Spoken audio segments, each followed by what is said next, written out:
Hey, LoveBug! Welcome to the Stitch and Story Lounge.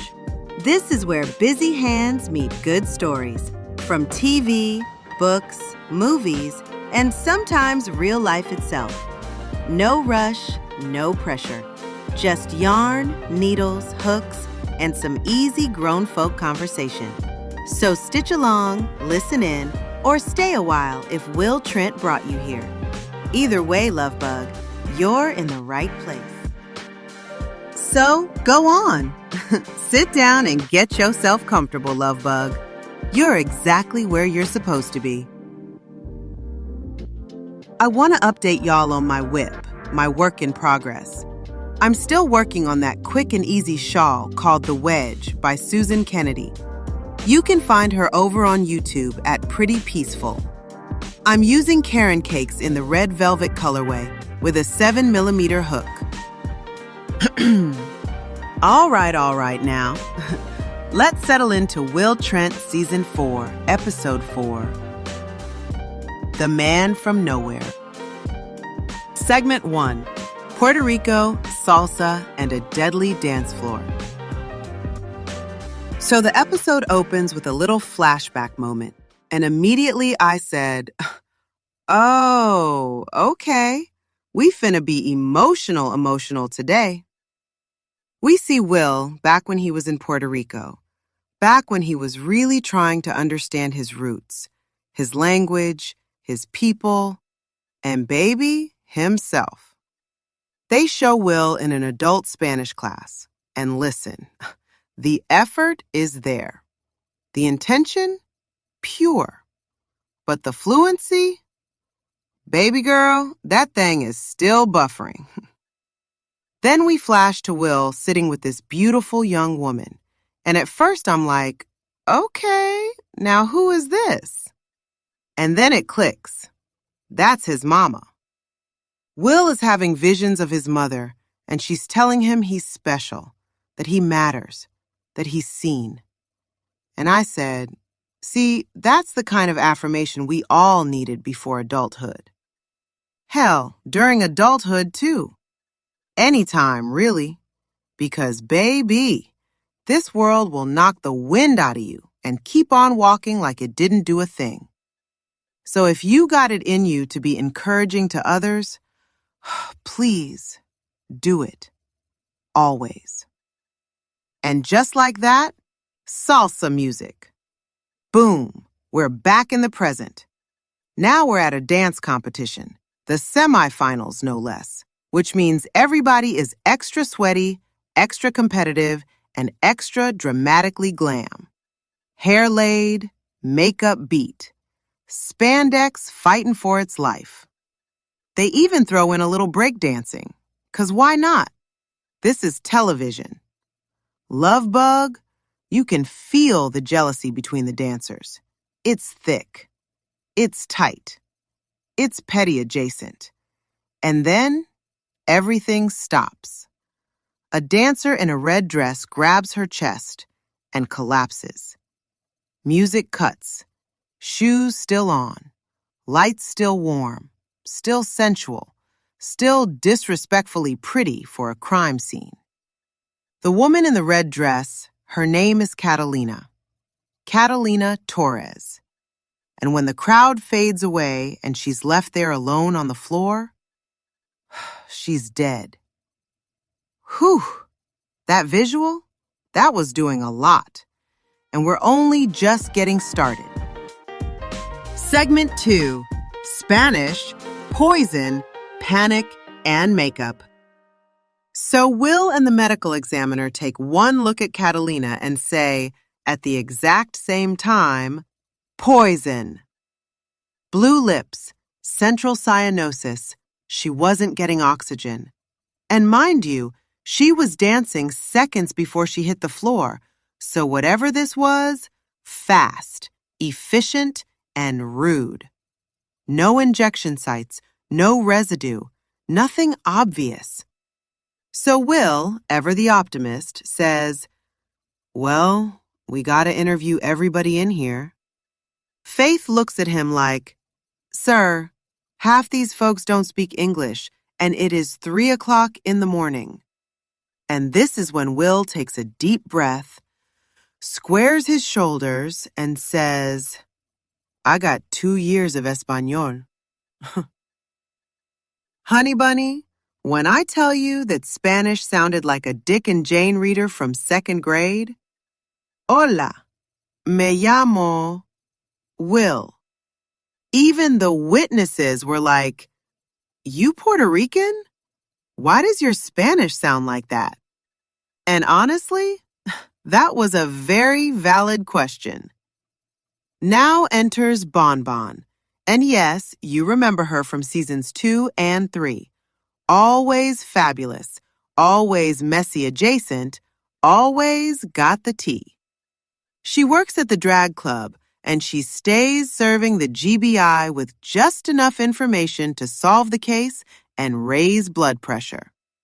This time, she comes in spilling tea about Catalina and another top dancer, Roxy. And baby, that feud? Long-standing, deep-rooted, competitive with capital C. So Will starts inspecting Catalina's makeup station. Yes, the dead dancer's makeup station. And here's what they find. No cups, no open drinks, no cameras, no security. Everybody, and I mean everybody, had access. Then someone casually mentions, Oh yeah, Catalina didn't eat or drink before she danced. And that's when the light bulb clicks on. If the poison wasn't ingested, then baby, it was absorbed through the skin. And somebody actually says, Death by contouring? I said, Lord, I rebuke it. Cut to commercial, because we all needed a minute. Segment 3. Meanwhile, back at the ranch, on the elevator at police headquarters, Angie is traveling with food, because of course she is. Ormwood is standing right beside her, looking like he hasn't slept since the Obama administration because his son had a sleepover with 5 boys. 5 boys, 1 bathroom. Ooh, girl, that is bad news. And then, boom, Captain Keller, with his sickening behind self, is standing right there when the elevator doors open, like a jump scare in a horror movie. Sir, put a bell on or something. Turns out Angie and Ormwood are being assigned to help 2 college-aged criminology students working a cold case. The victim, Ms. Beverly Rutledge, 63 years old, black woman, murdered about 20 years ago. And baby, the original detectives, they half-assed this case something terrible. Now, love, listen to this. These college kids come rolling in with tablets, databases, aggregators, the entire Silicon Valley starter pack. And wouldn't you know it, they start uncovering things that were never followed up on. Cars, descriptions, old newspaper archives. They split up into teams. Angie with the young female intern, Ormwood with the young male intern. Angie's team is down in the basement, flipping through dusty files like it's 1997. And the young girl starts complaining, Why isn't any of this digitized? This could take 5 minutes instead of 5 hours. And Angie, lovingly but firmly, tells her, Girl, hush. That was a very auntie moment. No yelling, just enough tone to reset your spirit. Between the 4 of them, they finally get some real clues, and off they go to a, what? Stakeout, like a family road trip nobody wanted. They find their guy washing clothes at the laundromat. They try to get his DNA, cigarettes, soda cans, but the suspect dodges them every single time.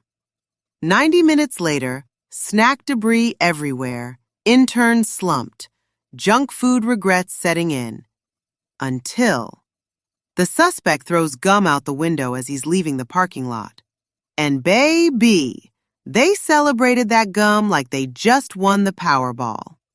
But this is where it gets heavy, y'all. Turns out Ms. Beverly, the cold case victim, was the only person who cared about the women in the halfway house across the street from her home. Come to find out, the halfway house manager was abusing his power, trading favors for sex, turning that place into something ugly. Ms. Beverly found out. She told him she'd call the cops. Lord, 1 week later, she was dead. Segment 4. Okay, now we're back at the salsa competition, where we learn the truth, baby.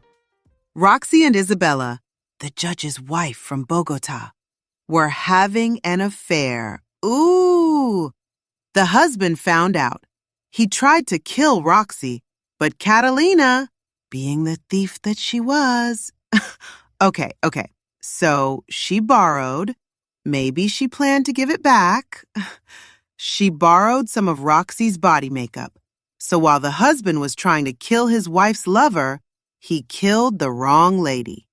Once Will figured this out, he confronted the husband. And so the husband, being the narcissist, cheat, and liar he was, starts running his mouth, talking about diplomatic immunity.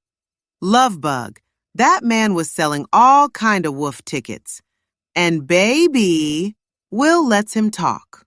Because Will, my darling Will, was recording. Guess what? His immunity was revoked. So he'll be charged in the U.S. Sir, keep talking. Go ahead and try to cash that checks your ass can't cover. So here we are, my beloved, cold case solved. Catalina gets justice.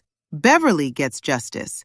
And Will goes home to little Miss Betty Maria White Trent, a gorgeous woman, a soft place. And for once, he dances without somebody dying nearby. And that, LoveBug, is Will Trent, Season 4, Episode 4. Busy hands, thoughtful stories, grown folk conversation. I'm glad you were here with me. Now here's a little bit of bonus commentary for y'all. All right now, since I wrapped this episode up quicker than a plate at a good cookout, let's slow it down and sit with what it was really saying. Because Will Trent, Season 4, Episode 4, wasn't just a murder of the week. This episode was about underestimation. Everybody was underestimated. Everybody. And baby, the show made sure we felt it. Let's start with Will. Will is out here on a whole identity journey, okay? Puerto Rico, Spanish class, mama visions. And yes, the Spanish was rough. Bless it. That man said hola like the rest of the sentence was gonna come later. But what people kept underestimating was not his fluency. It was his willingness. He showed up awkward. He showed up unfinished. He showed up trying. And that's the part folks like to underestimate. Effort without polish. When his mama shows up telling him he's special, telling him he matters, that wasn't just emotional fluff. That was the show saying, you don't stop needing encouragement just because you've grown. And let me tell you something. This world will underestimate your softness, your sincerity, your need for affirmation, right up until you collapse on the dance floor of life. Now, love, let's slide over to that dance competition because, whew, that floor was slick with assumptions. Nobody saw danger coming because Catalina wasn't the target. She was collateral. And that right there is one of the ugliest forms of underestimation. When someone assumes your life is expendable because you're standing too close to somebody else's mess. That red dress, those shoes still on her feet, those lights still warm and romantic like nothing happened. The show didn't rush past that visual because it wanted you to sit in it. Now the investigation kicks in. Will and the ME say poison immediately. Fast, efficient, and rude. And once again, people underestimate Will. Faith clocks it immediately. Half these folks don't speak English, and it's the middle of the night. Will says he's got 2 years of Spanish. And yes, it was shaky. But here's the thing. The witnesses didn't dismiss him. They questioned him. They teased him. But they engaged. Because underestimation doesn't mean invisibility. Now enter Bon Bon. And if anyone in this episode refuses to be underestimated, Lord, it's Bon Bon. She knows things. She watches everything. She remembers history. She brings the tea about Catalina and Roxy's rivalry, and suddenly the case gets depth.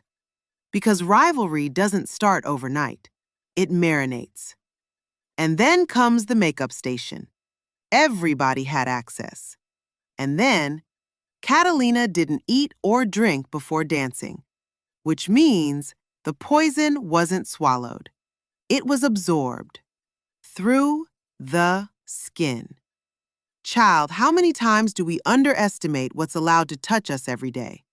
Think on that one. Now, meanwhile, back at the ranch, and then Captain Keller assigns them to help 2 criminology students on a cold case. And baby, the system underestimated those kids immediately. Too young, too techie, too annoying. But those students came with fresh eyes. They weren't attached to old conclusions. They weren't loyal to bad police work. They asked the questions nobody bothered to ask before. And yes, Lord, they complained. And yes, Angie had to pull out the auntie card. But let me tell you something. Experience without curiosity becomes arrogance real quick. And then a piece of gum. A literal piece of gum cracks the case. And that right there is the lesson. Sometimes the smallest thing is only small because nobody thought it mattered. Then the truth about Miss Beverly comes out. 63 years old, Black woman, woodworker, kind, and underestimated. She cared when nobody else did. She spoke up when the system wanted quiet. She threatened to call the cops. 1 week later, dead. That's what happens when integrity collides with power that assumes it will never be challenged. Some of y'all know what I'm talking about. And finally, the husband. Mr. talked himself into prison because arrogance underestimates patience. Diplomatic immunity didn't save him. Running his mouth sealed it. Because sometimes the most underestimated weapon is a quiet man with a recorder and time. So yeah, the episode said this loud and clear. Underestimated people see everything. Underestimated voices carry truth. And underestimated details will catch you every time. If you know, you know. P.S. And if you're feeling like you need a little more of Stitch and Story so you can finish out your project, just check out the Stitch and Story playlist. Mwah! Be gentle with yourself, love.